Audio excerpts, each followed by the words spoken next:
Dasmariñas. Kadalasang pinaiikling Dasma ay isang unang klaseng bayan na naging isang ganap na lungsod na nasa lalawigan ng Cavite, Pilipinas. Ito ay matatagpuan sa layong 30 kilometro timog ng Maynila. Naging lungsod ang Dasmariñas sa pamamagitan ng Republic Act 9723 na pinagkaloob ng Pangulo noong 15 October 2009. Pinagtipay na ganap na plebisito noong nakaraang 26 Noyembre 2009 ay pinamagulang ng pangalan ng Dasmariñas ay si Gomez Perez de Dasmariñas, isang Kastilang gobernador sa Pilipinas noong 1519 hanggang 1593.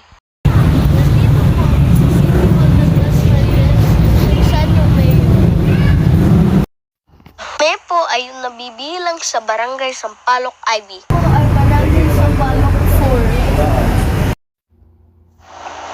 Ang Immaculate Conception Parish Church, na kilala rin bilang ang Dasmariñas Church, ay unang simbahan Katoliko sa lungsod ng Dasmariñas, lalawigan ng Cavite, Pilipinas. Ang simbahan pa to ay itinayo pagkatapos ng maitatag ang Dasmariñas bilang isang hiwalay ng parokya noong 1866. Ang simbahan at kumbento ang lugar ng pagdanak ng dugo noong labanan ni Perez Dasmariñas ng Rebolusyong Pilipino laban sa Espanya.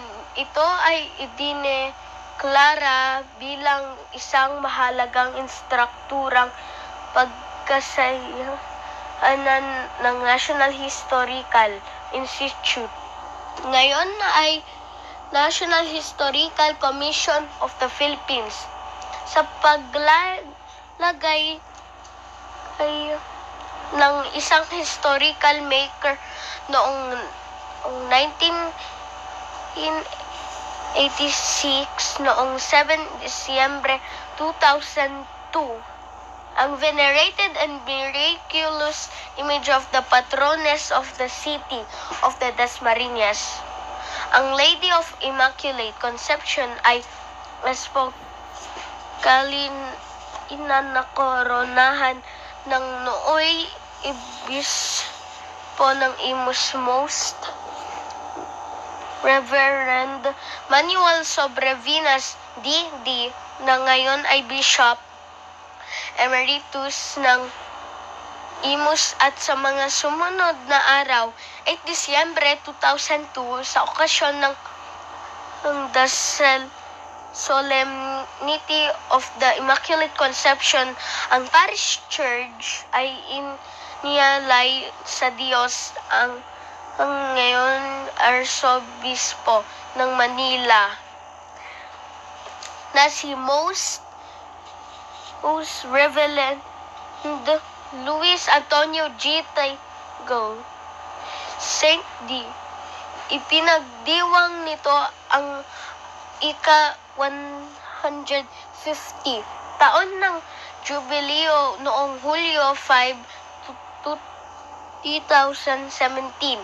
Ito po ang simbahan ng Immaculate Conception Parish.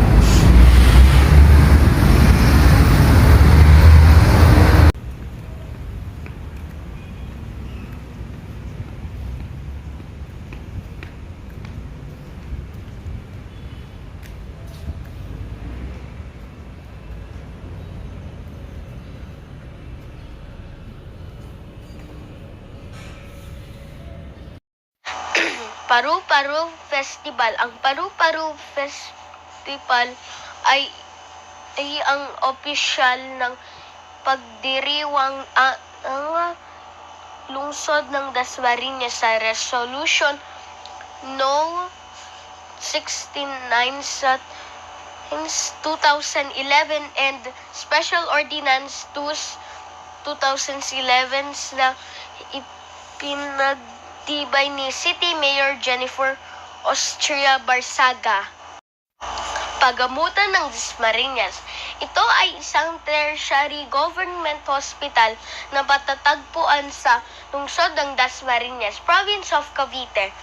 Ang pagamutan ay isang 5 palangapag na ospital na may hotel Felix Futures na kinabibilangan ng atrium na may sophisticadong chandelier, water, futures, garden decks at wellness decks. Ang ospital ay katabi ng iba pang mga gusali ng pamalahan na ginagawang mas madaling mapuntahan ng mga tao. Lungsod ito ay nakatuon sa palilingkod sa mga mamayan kung ang lungsod ay may advance na teknolohiya, modernong kagamitan at dekalidad na serbisyo ng gobyerno. Promenade de Dasmariñas, ang dating hindi inaakalang lupain sa tabi ng ilog na may sukat na higit sa 2 hektarya sa kahabaan ng Mangupat Avenue ay naging isang world-class na Promenade des Dasmariñas. Isang publikong parke kung saan ang mga residente ng lungsod ay maaaring mag-enjoy, magpahinga at ehersisyo.